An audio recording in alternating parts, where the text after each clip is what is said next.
You are in direct violation of Covenant 4, Section B. I am fining you the maximum amount allowable by the bylaws. Actually, I have the easement right here. At 6:03 a.m. on July 22, 2024, I heard splashing and angry footsteps on wet wood, then a woman's voice cut across the lake like a siren. She was on my little dock, kicking my rope line off the cleat and shoving my kayak like it was trash. The air smelled like algae and sunscreen, even that early. Her phone flashlight jerked around, bouncing off the water. When she saw me step out with my coffee, she pointed at my shoreline markers and screamed that I was blocking her easement.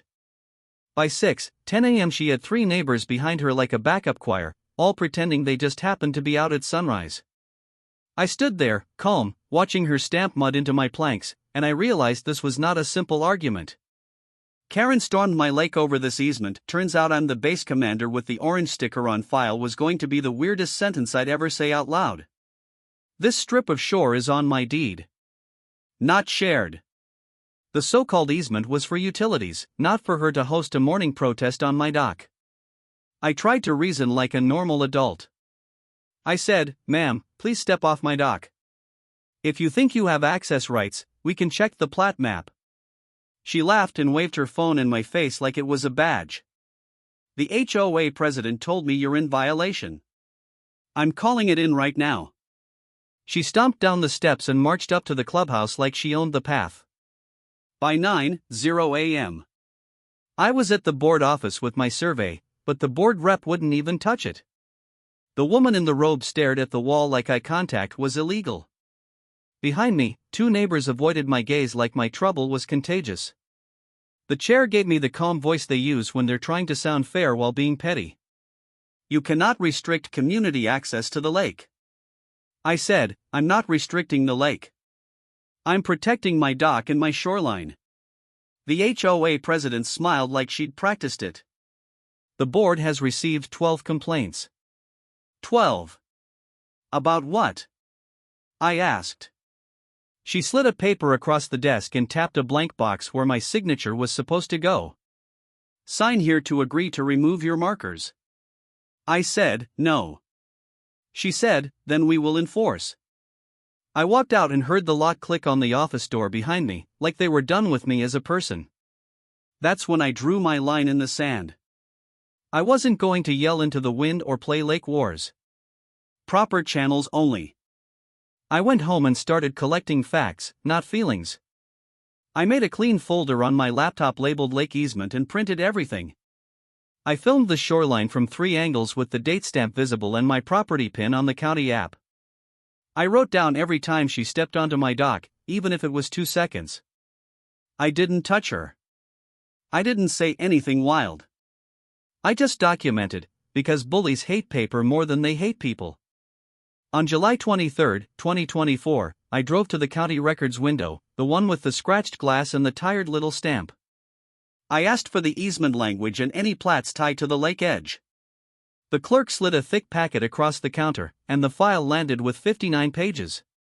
There it was in plain lines, a utility easement, narrow, for maintenance access only, and it didn't include my dock. I lined up photos, emails, and call logs in a binder. I highlighted the HOA email where they called it community access, even though the county map didn't. I also printed the HOA's own rules where they promised to follow recorded boundaries. Funny promise, considering. The next morning, she came back. 7:16 a.m., same stomping, same voice, louder because she brought an audience. She climbed onto my dock again and said, "Move your junk. I'm using my easement." I kept my hands in sight and said, "I'm asking you to step back to the shoreline path." She leaned in and hissed, "I already called base security. They're coming to remove you." That's when I realized she thought I was just another guy she could scare. I looked at the orange sticker on my windshield, the one I never think about anymore, and I almost laughed. Almost. The patrol vehicle arrived at 7:29 a.m., slow tires on gravel, lights off, just quiet authority. 2 base security officers stepped out and scanned the area, then one of them glanced at my truck. He stopped. He walked closer, looked at the orange sticker, and his posture changed like a switch flipped. "Good morning, sir." The Karen froze midpoint, mouth open like she'd swallowed a bug. She tried to talk fast. He's trespassing. He blocked my easement. The officer asked, "Do you have documentation?" She waved her phone again. The officer didn't even look at it. He asked me, "Would you like her removed from your dock?" I said, "I'd like her to step off and stop coming onto private property." The other officer gently guided her off the planks without drama. The reaction hit like ripples after a rock. 2 neighbors started recording, phones up, no shame. Someone whispered, "Wait, he's base leadership?" A guy by the path said, "That orange sticker is restricted access, isn't it?" The HOA president appeared near the bushes, pretending to take a call, but her eyes were glued to the scene. A woman across the water muttered, "I told you it was utilities only." Another neighbor said, "She said the board had it handled." Handled how? One teen snickered, and his mom shushed him but didn't stop filming. The group chat lit up so hard my phone buzzed in my pocket like a trapped bee. Screenshots started flying. A photo of my county packet. A clip of her on my dock. Someone typed, "This is not normal enforcement, right?" Another replied, "Not even close." A third wrote, "Everyone document everything." Then the authority flip turned the whole thing from neighborhood drama into a real problem for the board. I filed a formal report with Base Legal and the county, because the lake edge touches controlled land and utilities matter. I also filed a complaint about repeated false calls and harassment. Patterns of false reports can be prosecuted. That line matters when someone keeps calling authorities to punish you. I read one note from my binder, once, and only once. Timeline item 1 July 19th at 8:42 p.m. False security call logged as trespass. The base security supervisor asked for the HOA emails, the complaint list, and the easement text. I handed over copies. He frowned at the wording and said, "They're misusing the term easement." Then a county land use officer reviewed the plats and confirmed my shoreline rights in writing, plain and clean. After that, the room changed in a way you could feel in your ribs. The HOA meeting on July 30th, 2024 was packed, but it wasn't loud. It was tight and focused. People sat straighter like they'd been slouching for years and just remembered they didn't have to.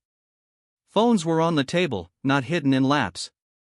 The HOA president tried her confident smile, and it didn't land. The board rep kept clearing his throat like he wanted to vanish. The woman in the robe stopped tapping her pen and just stared down at her notes. Every time the chair tried to rush the agenda, someone calmly asked for the recorded easement language to be read. Nobody laughed it off. Nobody made excuses for her dock stomping.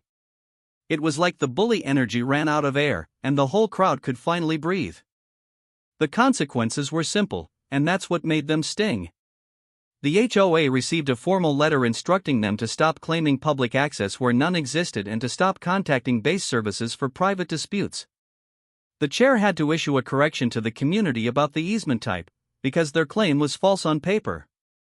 The woman who stormed my dock got a written notice from the HOA about harassment and trespass, because once the county map was shown, they couldn't pretend anymore. She also had to attend a mediation meeting if she wanted to keep using the shoreline path without restrictions. No yelling. No revenge. Just boundaries and rules, finally aimed in the right direction. The neighborhood changed after that, not in one big movie moment, but in small, steady ways.